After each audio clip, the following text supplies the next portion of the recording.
Good morning dear students. हम लोग UP board 10th class subject science में जो टॉपिक पढ़ने जा रहे हैं वो है मनुष्य में पोषण। ठीक है, सबसे पहले हम ये जान लें कि पोषण किसे कहते हैं। देखिए, किसी भी प्राणी को अपने जीवन में संचालित होने वाली समस्त क्रियाकलापों को पूर्ण करने के लिए एनर्जी की आवश्यकता होती है।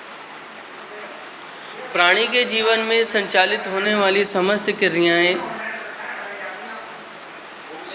वाइटल एक्टिविटीज़ कहलाती हैं, जैविक क्रियाएं। ठीक, इनके लिए ऊर्जा की आवश्यकता होती है और वह ऊर्जा प्राणी भोजन से प्राप्त करता है। भोजन में क्या चीज़ है जो उसको ऊर्जा प्राप्त कराती है? भोजन में होता है पोषण। विटामिन होते हैं, कार्बोहाइड्रेट्स, फैट, मिनरल्स, ठीक है, पोषक तत्व, उससे उसको पोषण मिलता है। देखिए, अब इसे देखिए, ये है मनुष्य भोजन मुंह द्वारा ग्रहण।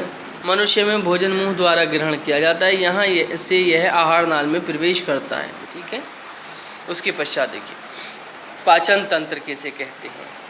आहार नाल और इसके संबंध पाचन ग्रंथियाँ पाचन तंत्र का निर्माण करती हैं। इसका प्रमुख कार्य भोजन का पाचन करके पोषक तत्वों को शरीर के विभिन्न भागों तक पहुंचाना है। आहार नाल लगभग 10 मीटर लंबी पेशीय नलिका होती है जो मुंह से आरंभ होकर गुदा द्वार तक समाप्त होती है। आहार नाल की दीवार प्रमुखतः आरेखित पेशियों की बनी हुई होती है। आहार नाल में क्या क्या होता है? ग्रसनी होती है, ग्रासनली होती है, आमाशय, ग्रहणी, छोटी आंत, बड़ी आंत आदि अंग सम्मिलित होते हैं। देखिए, आहार नाल। आहार नाल में निम्नलिखित अंग पाए जाते हैं। फर्स्ट क्या है? मुख गुहा।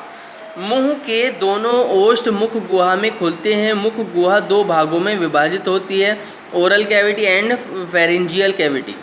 ओरल कैविटी दो भागों में विभाजित होती है, vestibule and oral cavity proper. Oral cavity proper. Pharyngeal cavity, यह ओरल कैविटी से आगे लगभग 12 सेंटीमीटर लंबी पेशीय नलिका होती है। इसका अगला भाग चौड़ा, मध्य भाग संकुचित, अंतिम भाग अत्यधिक संकरा होता है। यह 3 भागों में विभाजित होती है, नेज़ोफेरिंक्स,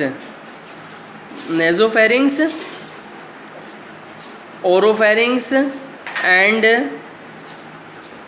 लैरिंजियोफेरिंक्स।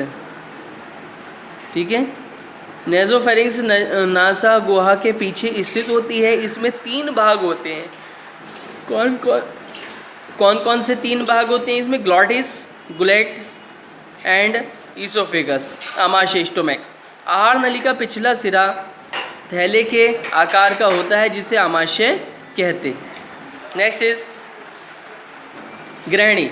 आमाशय का पिछला हिस्सा 25 सेंटीमीटर लंबी नलिका के रूप में परिवर्तित हो जाता है। इस भाग को ग्रहणी कहते हैं। यह अंग्रेजी अक्षर सी के आकार की संरचना होती है। छोटी आंत, यह आहार नाल का सबसे लंबा भाग होता है जिसकी लंबाई लगभग 6 से 7 मीटर तक होती है। यह आकार में संकरी नली के समान होती है। इसका अग्रभाग जेजुनम कहलाता है जो 2 से 5 मीटर लंबा होता है। आंत का अंतिम भाग शोषांत्र या इलियस कहलाता है। यह लगभग 3.5 मीटर लंबा होता है। इसकी आंतरिक दीवारों में रसांकुर विलाई पाए जाते हैं। छोटी आंत में भोजन का पाचन एवं अवशोषण होता है। बड़ी आंत, छोटी आंत बड़ी आंत के संधि स्थल पर शोषांत्र, उडुकीय कपाट या सीकम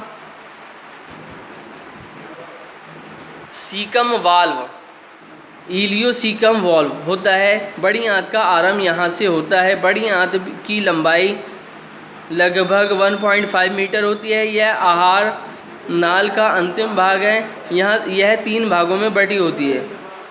उंडुक या सीकम, यह लगभग 6 सेमी लंबा और 7.5 सेंटीमीटर चौड़ा पाउच के आकार की संरचना होती है। इसका एक सिरा अंधनाल में खुलता है। ओके। बृहदांत्र कोलन, यह लगभग 1.5 मीटर लंबी होती है। इसके 3 भाग होते हैं, आरोही colon, ascending colon, transverse colon and descending colon. मलाशय रेक्टम, बड़ी आंत का अंतिम सिरा मलाशय या रेक्टम कहलाता है। यह लगभग 15 सेंटीमीटर लंबा होता है। मलाशय की दीवार अत्यधिक पतली होती है। मलाशय का आखिरी भाग एक्टोडर्म में स्थित होता है। इसे गुदनाल एनल कैनाल कहते हैं। गुदनाल के अंत में गुद औषधिनी एनल एफिनेटर पाई जाती है। गुदानाल गुदा एनस द्वारा बाहर खुलती है।